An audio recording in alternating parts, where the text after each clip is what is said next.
to be holding right around the lower 90s, which is above average for this time of the year. This week is the National Oceanic and Atmospheric Administration's 2024 Hurricane Awareness Tour.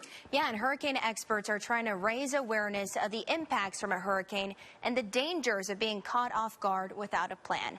They're doing that by visiting 5 locations along the East Coast, including right here in Florida.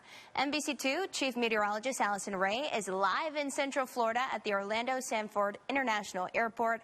Allyson, what's been the highlight so far? I bet this is a lot of fun for you. Yeah, it's a lot of fun for me, and I think that we're also, Mitch and I are having a great time touring the planes, talking to the hurricane hunters, talking to people from the National Hurricane Center. I'm going to have Mitch kind of pan around and show you some of the planes that go into the storms. On the right, that's the P3. That's the NOAA research plane. That's what's going to have all the new gadgets that they're testing out. Then on the left, you have the Air Force plane. That's the C-130. That's the big guy. That guy's going in and out of the plane all the time, more of a scheduled mission. They're both getting data, but this one's going to get more of that drops-on data, more of the reliable things that we know we're going to use every single time we fly those planes into the storms. But there's more to the story. That's kind of the fancy, cool stuff that we like to see, the planes, the hurricane hunters that are so brave to go into the storms. But what are we doing once we're in there? We have to have the technology, and that technology is always evolving into the planes. But down on the surface, we got to go into the water, because we always talk about how the water is fueling these storms. And with me, I have Jen Viscus from Sail Drone. Explain what this massive thing is behind us and how it's really helping our forecasting and with hurricanes.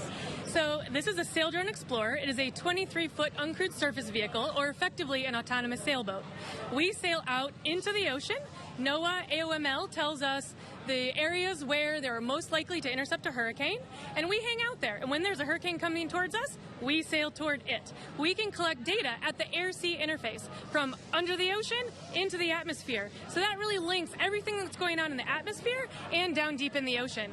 This is such a vital piece of information that the hurricane hunters, obviously, we need to know what's going on in the sky. But knowing what's feeding those storms is so important. How long have you guys been doing this, and what do you look forward to next? So this is our 4th annual hurricane mission with NOAA AOML. We have been deploying sail drones for the past 4 years to study specifically hurricane rapid intensification. So what they're looking at, now scientists at NOAA are looking at what are the chemical processes, the physical process of the ocean that are causing some storms to intensify to a category 5 or 4, which particularly is terrible when that happens right before it hits land.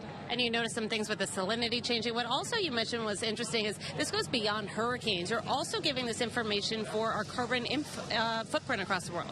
Yeah, absolutely. So we've got sail drones in the Pacific Ocean at the equator, studying El Nino and La Nina to help improve predictions of that. We've got sail drones in the Gulf of Maine doing seafloor mapping to protect the coral there. We've also got sail drones sailing around the Caribbean doing a maritime security mission, looking out for illegal fishing, looking out for drug trafficking, and migrant interdiction.